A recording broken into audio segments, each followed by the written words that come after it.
everybody. We have just turned off the 91 to the 710 south towards Long Beach, California as we start this new adventure. Do you want to tell them where we're going, Denise?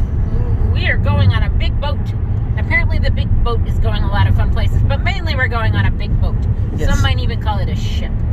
Yes, so join us as we head to Long Beach to look at a big boat. A really big boat. Okay. Yes. Hello everyone, and welcome to my Carnival Panorama Embarkation Day tips. I have 8 tips I want to share with you to help you get the most out of your first day on the Carnival Panorama. These tips are specifically for the Carnival Panorama, but they really could apply to pretty much any cruise ship leaving out of the Carnival Long Beach port. My first tip is don't take a last-minute flight. If you can, stay and explore Long Beach or even Southern California a little bit more. There's lots of things to do around Long Beach and you don't want to miss it. Everything is close to Long Beach. You have Disneyland, you have Hollywood, you have the aquarium, so many things to do. Take your time and explore a little bit Los Angeles and Southern California. My second tip is don't get on the ship without downloading the app.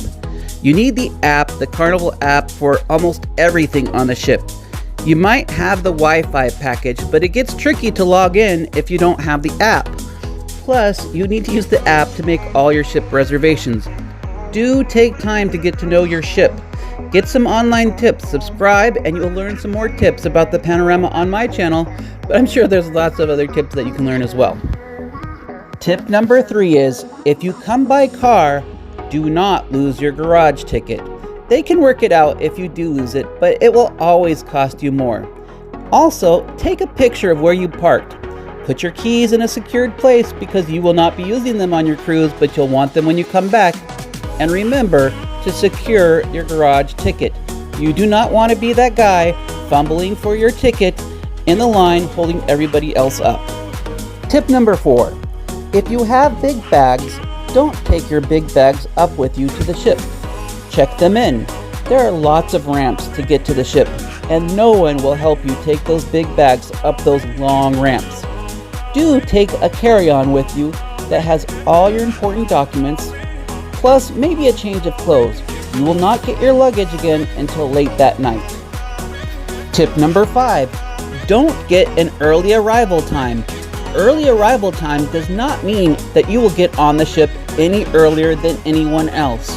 If you get an early arrival time, all you're going to be doing is sitting in the dome, which is a boring place. Even the premium lounge in the dome is a boring place. The dome does nothing. There's almost nothing to do there except to sit and wait. There is bathrooms and there's free Wi-Fi, so I guess there's that. What I would suggest is you get a later arrival time. The first people on that ship will not get on the ship until about 12:15. So the ideal time would probably be like 1 p.m. But just make sure that you get there before 4 p.m. because that ship will leave without you. Tip number 6. When you get on the ship, do not go to the marketplace, aka the buffet on the Lido deck for lunch. Everyone will be there and it will be packed.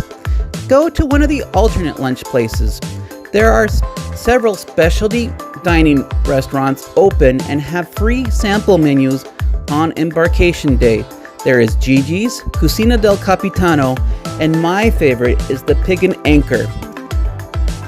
Be aware that if you go to any of the places for lunch and you have the drink package, you can get your free drinks, but you will have to pay taxes until the ship leaves the port. Tip number 7. Don't try to go to your room before 1:30 p.m. There is no access to the cabins before 1:30 p.m. If you try to go to your cabin before 1:30 p.m., you will just be bunched up in the stairway like everyone else. My suggestion is that you hang out on deck 5 at the pool, or if it is windy that day, go to Ocean Plaza on deck 5 and they will have music there, and it is a much better experience than trying to hang out in the stairway. Finally, tip number 8. Don't just stay in your room the first night. You might be a little bit tired because it's your first day and you maybe have traveled, but I would suggest that you do go out and try some of the preview events. Yes, the preview events are mostly sales pitches, but there are a lot of extras on that ship, and you'll only find out about all the extras on the ship if you start talking to the crew, and the easiest way to do that is at a preview event.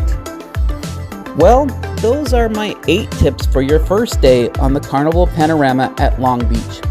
I hope you enjoyed this video. I'm not by any means a cruising expert, but I do hope these little tips helped you out. What do you think about these tips? Did they help you, or are they just dumb? Did I miss some? Let me know in the comments. Most of all, thank you for watching, and I hope you like and subscribe, and we will see you in the next video.